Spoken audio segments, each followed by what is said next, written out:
السلام عليكم، ازيكم عاملين ايه؟ يا رب تكونوا بخير. لو اول مرة تشوفوني، انا نونا ودي قناتي.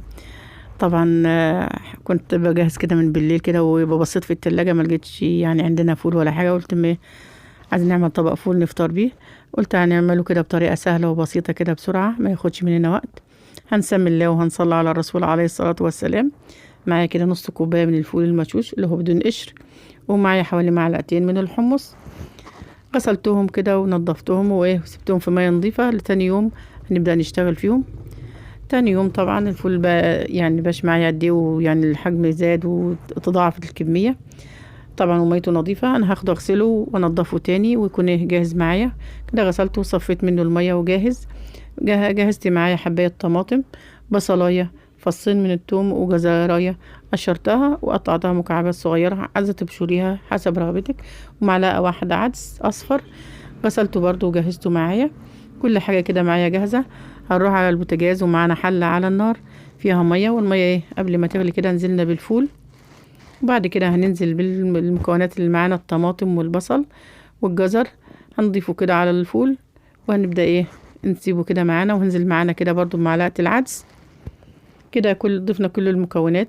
هنبدأ كده نقلبه بالمعلقة كده تقليبة صغيرة كده عشان بس كله مع بعضه كده، وهغطيه واسيبه كده لمدة حوالي 5 دقايق بس. لما يبدأ يغلي، لما بدأ يغلي معانا طبعا عمل الرغوة ديت كده. طبعا معانا طبق كده وهنلم فيه وننضف كده الرغوة دي. طبعا ما تسيبهاش يعني، لان لو كبت على البوتاجاز اولا هتحرقي البوتاجاز، وطبعا هتعوزي تعملي يعني معاكي دوشة تاني وتغسلي وبتاع، بس كده وبنحرقه وبيكون حلو. فطبعا ريحي نفسك وشيليها على طول. وطبعا بعد كده برضو من هي مش بتبقى حلوة في الأكل يعني، بتشيليها وتنضفي كده. عايزين ميته تكون نظيفة كده ورايقة زي ما انت شايفة كده. بعد ما نشيل الرغاوي كده منها كده ونكون جاهز معانا، نبدأ كده نغطيه كده ونسيبه. بعد هياخد حوالي ساعة تقريبا مع نفسه كده، ساعة هيكون استوى.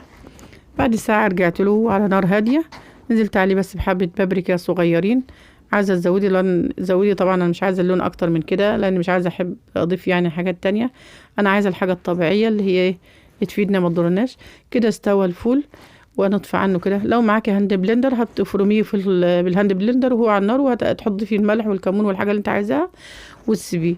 لو مش عندك زي حالتنا كده هتعمليها على الخلاط، هتنزلها الحله. ولو انت مستعجله طبق فيه حبه ميه الحله كده في طبق فيه ميه ساقعه، وهتحطيها كده يبرد. مش هياخد 5 دقايق يكون برد معاكي عشان تفرميه في الخلاط وهو ساقع، ما يتأثرش على الخلاط.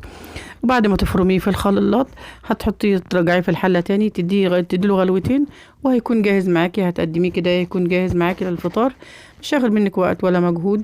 اي واحده ممكن تعمله على طول، واي بنوته دلوعه كده لسه بتخش المطبخ جديد هتعملوه بكل بساطه وطريقه سهله وبسيطه. ولو عجبكم الفيديو ما تنسوش اللايك والشير، وتكتبوا لنا كده كومنت وتعليق منكم، وحاولوا تدعمونا طبعا عشان القناه تكبر بيكم وتقدموا كده. مش قادره اوصف لكم، وجربوا الوصفه دي بجد سهله، مش هتاخد وقت معاكم. ونشوفكم في فيديو جديد ان شاء الله، ومع السلامه.